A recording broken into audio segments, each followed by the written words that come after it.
All right, let's dive into something that might sound a little backward. What if I told you the single best way to make your dreams happen is to keep your mouth shut about them? I mean, think about it. You get this incredible idea, right?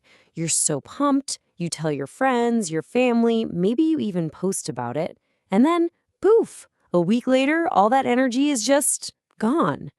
If that's ever happened to you, well, you're definitely not alone. And there's a really fascinating reason why. So, to really get to the bottom of this, let's look at a story. It's about a young guy named Ahmed who is basically living this nightmare on repeat. Okay, so here's our guy, Ahmed. He's working in a small print shop in his village. Seems like a normal enough job.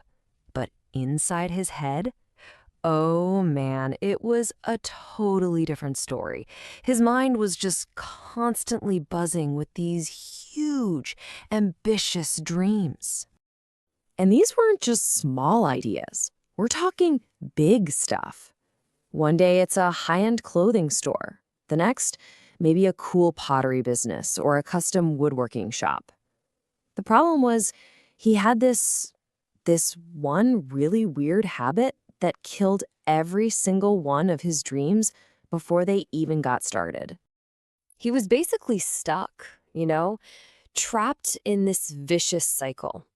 And it was a simple four-step process that, believe it or not, pretty much guaranteed he would fail every single time. Okay, so here's how it went down. First, he gets a brilliant idea. Awesome. But then, and this is the killer mistake, he immediately runs and tells everybody. And of course, what happens? His friends are like, wow, Amit, that's amazing. He gets all this applause, all this praise, and it feels great. But it's a trap. It's a psychological trick because his brain gets that hit of dopamine, that feeling of accomplishment, before he's done any of the actual work. So his mind kind of thinks, job done. And all that drive, all that motivation to actually build the thing, it just evaporates. And this went on for years. You can imagine how he felt. Just ashamed, confused. He had no idea what was wrong with him. But then, a totally random meeting by a river was about to flip his entire world upside down. So one night, he's just feeling completely beaten down. He sees this quiet, wise old man from his village and just spills his guts. He tells him everything, all the amazing ideas, all the failed attempts, and how he just doesn't get what's wrong with him. And the old man, he just listens. He doesn't judge. And then he asks this one incredibly simple question. He didn't care about the woodworking or the clothing line. He wanted to know about the very first thing Ahmed did after getting an idea. And that question, it cuts right to the core of the whole problem. So when Ahmed finally admits, well, I tell everyone, the old man just kind of smiles. He didn't give him a lecture or some complicated advice. Instead, he decided to show him the answer with just two little seeds. It was a simple experiment. He takes these two seeds. He tells Ahmed, take this first one and bury it in the dirt, keep it secret, protect it, water it in private. But the second seed, he says, put this one right on top of the soil, out in the open, where everyone can see it and talk about how great it is. And the difference in what happened next was, wow, it was night and day. The seed that was out in the open, the one everyone could see, it got baked by the sun and started nibbling on it, and eventually a bird just flew down and snatched it. Gone. Meanwhile, the hidden seed, the one that was quietly being cared for in the dark, after a few weeks, a tiny green sprout pushed its way out of the soil. This is where the old man drops the big lesson. He explains that when you share your dreams too soon and get all that praise, you're tricking your brain. It's like getting a reward for a race you haven't even run yet. All the energy, all the fuel you need to actually do the thing gets burned up just talking about it. For Ahmed, this was like a light bulb just exploded in his head. He finally got it. He understood his mistake, and he decided he was going to try something totally different. He was going to try the power of working in silence. So, he set a new goal for himself. He was going to become a master at screen printing. But this time, he had one single ironclad rule. He would tell absolutely no one.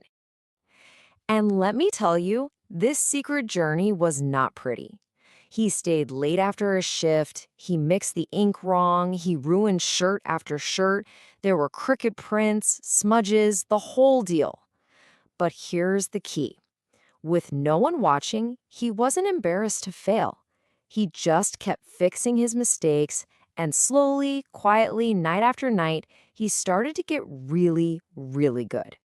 Then, after weeks of this grind, he did it. He made a perfect batch of posters. And the feeling he got, it was completely different from before. It wasn't that cheap, temporary buzz from people's praise. This was a deep, real pride, the kind you can only get from actually achieving something.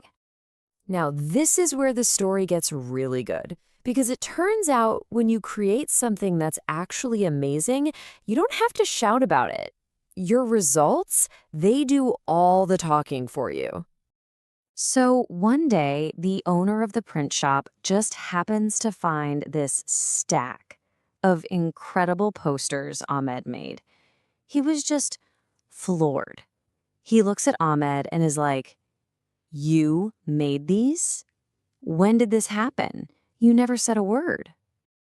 And that one moment of discovery set off a chain reaction. The owner was so impressed, he told a local cafe about them. The cafe placed an order. Then a school heard about it and commissioned some event posters. Suddenly, Ahmed's reputation was growing, not because of what he said he would do, but because of the quality work people could actually see. Before long, people in the village started calling him a master craftsman. He was finally getting respect, but it was a whole new kind of respect. It wasn't for his big talk and grand plans. It was for the amazing things he was actually creating. He learned the hard way that actions really do speak louder than words. So, if there's one thing to take away from Ahmed's story, it's this. The world doesn't really need to know what you're in the middle of making. They just need to see what you have made. Focus on the work and let the finished product be your big reveal. So that brings it back to you. Think about that next big dream you have, that next project you're itching to start. Are you going to put it out there on a pedestal for everyone to see and praise? Or are you going to plant it in the quiet, protect it, and give it the space it needs to actually grow? It's something to think about, right?